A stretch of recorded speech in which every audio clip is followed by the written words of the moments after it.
यहाँ तारुफ पेश करें अजीम पिरानी साहब. I am representing the homeschoolers, of which mashallah there is a very large growing number. So we thought we would present to you people an alternative to what we generally consider conventional education. What is home education? Home education, also called homeschooling or home-based learning, is the education of children, typically by parents or by tutors, outside of the formal settings of public or private school. Although prior to the introduction of compulsory school attendance laws, most childhood education occurred within the family or community.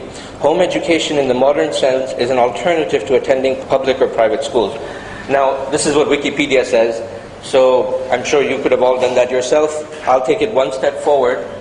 Why are we doing this? Why are we going through this hassle when we could just as easily send our kids to school? Why are we bothering to keep them at home and going through all of the hassles of giving them an education at home? Well, it allows us to give our children an education at our pace rather than dependent on the pace that the school wants to follow. Plus, we can give them a more holistic educational experience. That's not to say that schools do not try to give a more holistic experience, but this way we have greater control on how we're doing it. Third, the tuition culture. Now, no matter how much your schools say that, look, we do not promote tuition, we do not encourage tuitions, the ground reality is that our society runs on tuitions. Fourth, get a much better return on investment. If you sit down and calculate the number of school days that you're off, especially living in Karachi, and the amount of fees you're paying, you will often realize that return on investment is much better on the home education side. And finally, we believe we can provide a better option for our children. It's just like anybody choosing a particular school and saying, I believe that this school can do a better job for my children. Similarly, I believe that I can do a better job for my children. Okay, so now what I've done is I've divided home education into 3 different stages. The early home education, your child is 2, 2.5, 3, 3.5. Here it is a need, not a choice. Child's learning starts in the lap of the mother. We all say this, right? We all say that pehli school bacche ki ammi ki god mein hoti hai. So, well, that ammi ki god is home education. Finally, most countries of the world still do not allow children to start school till they're 5 years of age. Pakistan is sort of, from what I understand, sort of unique, where we expect our kids to be 2.5 and sitting in a classroom. So, anyway, that's one of our reasons for going towards home education. During the middle years of home education gives you additional flexibility. As I mentioned, you use your own pace, you can choose the things you want to learn. What I learn first, what I learn second, that's up to me. Secondly, freedom. The freedom to do what I want. I want to spend half my day playing cricket because I'm really passionate about cricket, and I'll spend the other half, beshak till midnight, doing academic work. And finally, the whole objective of character and tarbiyah. Obviously, mashallah, the vast majority of the educational institutions that we see sitting here have a very particular mindset. That is not the case with the Awamun Nas or the massive number of schools that we have outside in Karachi. There, controlling the tarbiyah is a little bit of an issue. Finally, advanced years of home education. Here, when your child is already 17, 18 years, the tarbiyah has already been instilled, the character building has already been done, the child now goes into a university and he flows. And this, granted in Pakistan, formal home education is sort of a new experiment. But abroad it's been going on for a long time. In fact, in the United Kingdom they did a study and they found that from the students that have come into university, home educated children are better able to adjust to university life vis-a-vis students that have gone through the public school system. So strong personality and analytical grounds have already been established. Therefore, you already have a fairly decent individual, a fairly decent person going into the university. So what does home education actually need? Well, it needs a reason. And you better have a very, very strong reason. Let's face it, it requires commitment, it requires passion, it requires a desire to do something differently.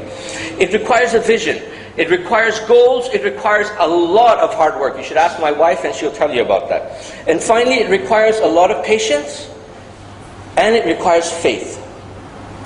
So don't think it's an easy job, oh, they're going to save the money, they'll do it this way, end of story. No, it doesn't work that way. In fact, we've actually found parents who came towards home education. They started it, but they weren't really clear why they wanted to do it. And bang, bang, bang, they received criticism, falling flat on your face, and then they went back to the old way, after great hesitation and great embarrassment. That should not happen. If you're going to take a step like this, you better be very, very clear why you're going to do it. But what do you benefit from this? Well, hopefully you'll get a better education, one that's tailored to your needs.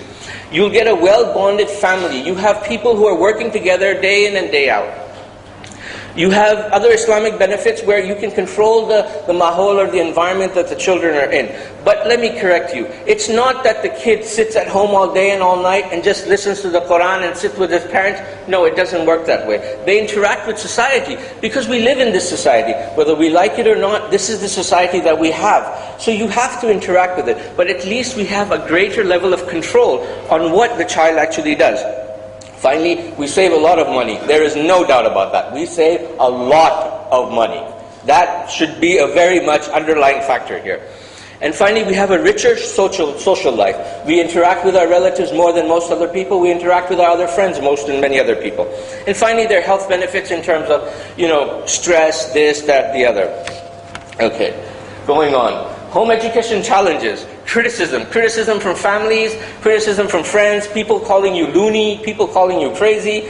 It happens. We're used to it. We've dealt with it. But because our original intentions were clear, we're handling it.